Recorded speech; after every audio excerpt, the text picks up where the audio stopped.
I am Micah Jackson. I want to thank you for tuning to Red Publications' interview with Robyn Hitchcock from the Soft Boys and the Egyptians. Robyn Hitchcock has earned strong critical reviews over a steady stream of album releases and live performances and a cult following for his songs. He's a psychedelic musician who has worked with John Paul Jones, Gillian Welch, Peter Buck of R.E.M., and Bill Rieflin of Ministry and R.E.M. Since founding the art rock band The Soft Boys in 1976, Robyn has recorded more than 20 albums as well as starred in Storefront Hitchcock, an in-concert film recorded in New York and directed by Jonathan Demme.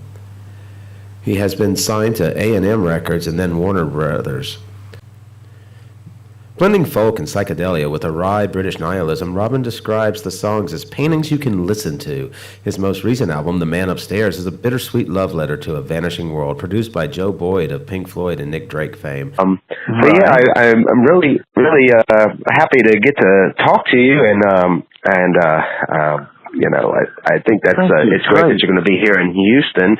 I recently discovered your music, and I was thinking, because I'm involved in a lot of things around town, trying to get things done here and there, and I've been with the elections going on, and I won't even talk about that fiasco too much. But there's this thing, the politicians reach people because they actually go out and try to, and I was thinking that, the publishing company reached out to Red Pub, and they asked me to do this interview, and I was like, okay, well, I didn't know about you. And then I don't know about how this is a little side thing, but I don't know how most people are when they discover music. I often discover something, whether it's new or someone that's been recording for a while, and I just mine it if I really like it. And you've got a wealth of background there and history recording, 20 albums and such. So I'm really excited about it, because the first few songs I've heard are really, interesting and kind of fresh and different than what I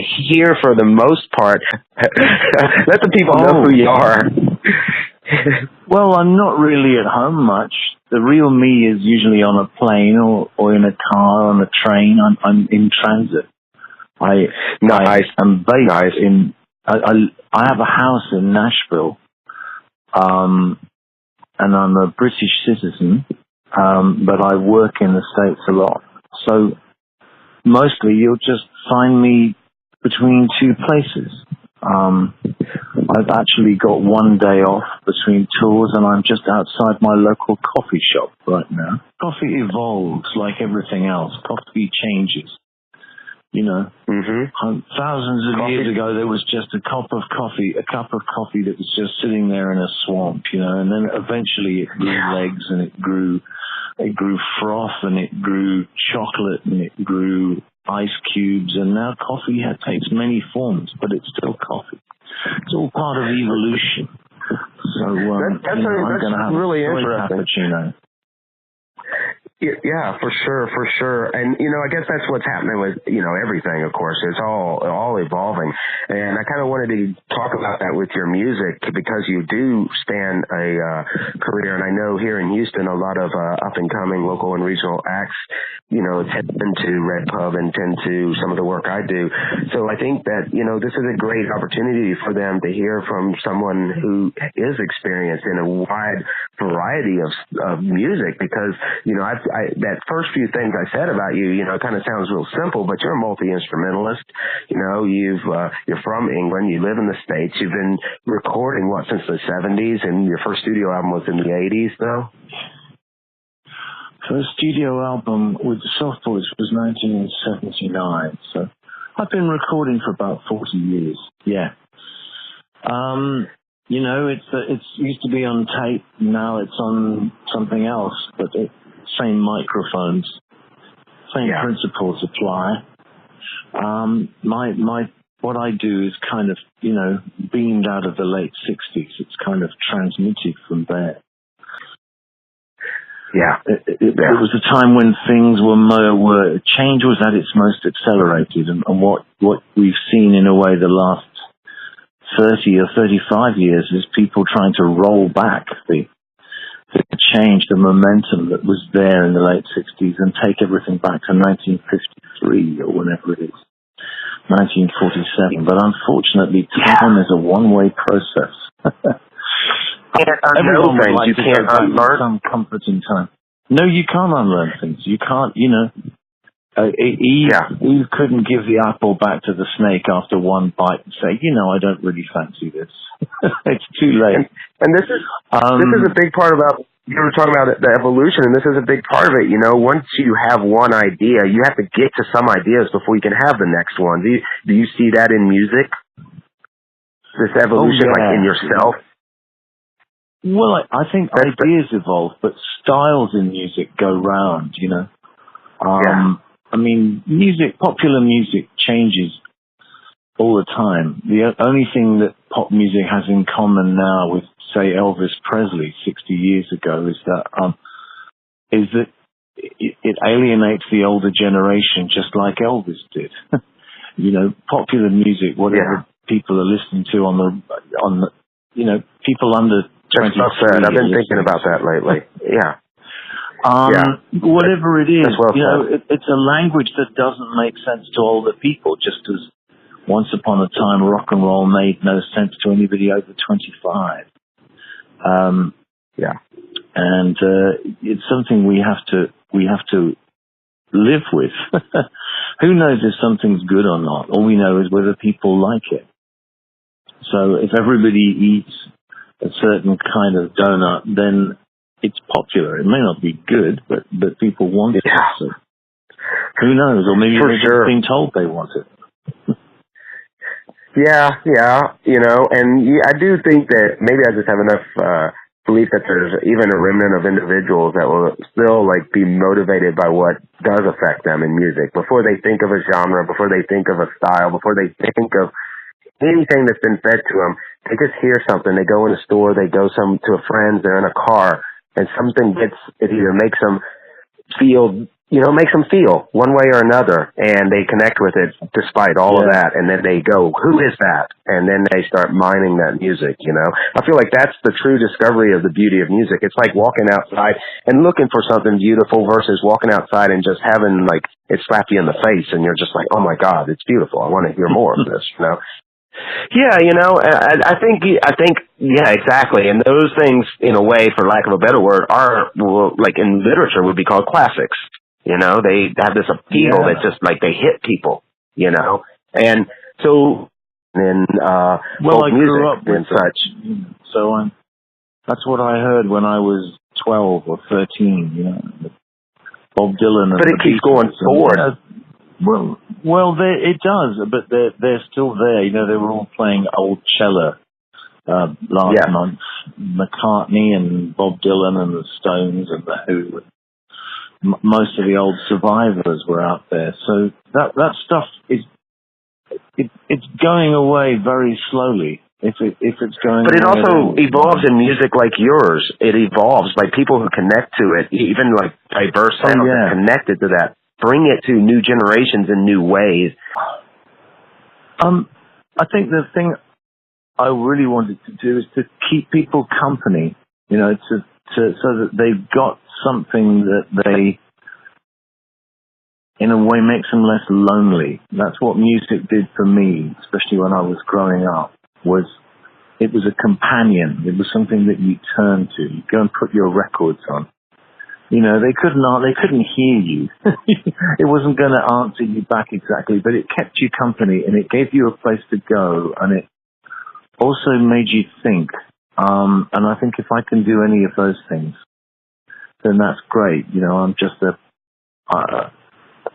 I think that's a wonderful ambition, I mean, the world needs more of that, at least music does, because that's, you get so many people worried about getting this or that, goal, like win this or sell this or whatever, but they kind of get distracted from the real point, which I think is more like what you said. It's like the teen discovering music, and it keeps you company. It also lets you know more about the world, like any company would. This analogy is really good because the music does, it's like a book. It exposes the world to you, and when you're a young person, often trapped in a parent's home, you have limited abilities to get beyond. And so maybe tying back to that thing where the parents don't get it, maybe this is part of the getting beyond, being able to climb out of that cocoon of, adolescence and begin to rock. You know what I mean? But nonetheless, discover the world and feel and, find that other people might share certain feelings or feel differently in this way, or, things are exotic in music. I love the idea of keeping people company, because music, for someone like me, I watch some television, but music's always been my preferred, amusement, or whatever you want to say. Like if I'm working on something, I'll put music on, or if I'm not doing anything, I'll put music on, So yeah, it's good company. Music is good company. Reaches you a different way. Yeah. It could be your parents, or it could be your peers, the people that you're working with or you're at school with, just the people that you're around. You may not connect with them. So, but other people can listen to stuff to party. I think music's got so many functions. Like you say, you don't have to. The television, basically, the TV demands your attention. Unless you're sitting there on, a lot of people tweet now while they're watching TV as well, so their attention is on two different screens. But with the music or the radio, you can do something else: cook, drive, draw. I always used to paint. I painted and drew a lot, and as a younger person, so I would always put music on, and I would just kind of draw it. Yeah. I think maybe the last 20 or 30 years, people have just been looking at what's been thrown up in music and fashion, and they're kind of putting them together rather than having a new style. It's more like people trying on clothes, from vintage clothes from the past 100 years, and trying to concoct a new style, mixing up old ones, I don't know if there's a look, and I don't even know if there's a sound. There's probably sound in top 20 music, but I don't really know what that is. So, any more than somebody at 63 would have known much about Elvis Presley back in the 60s.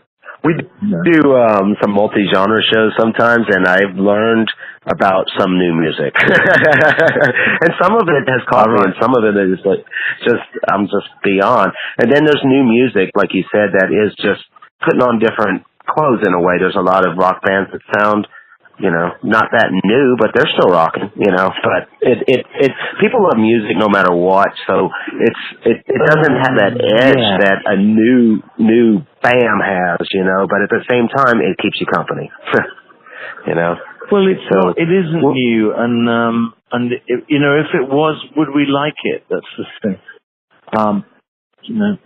New flavors take a while to get used to, and so it's not necessarily rock and roll. Rock and roll is for old people now. It's by old people, and it's probably for old people. But it was in its day, it was associated with youth. That's what's so weird about it. Seeing all these 70-year-old men with Stratocasters. For sure, we had the Sloths come through, and they'd played.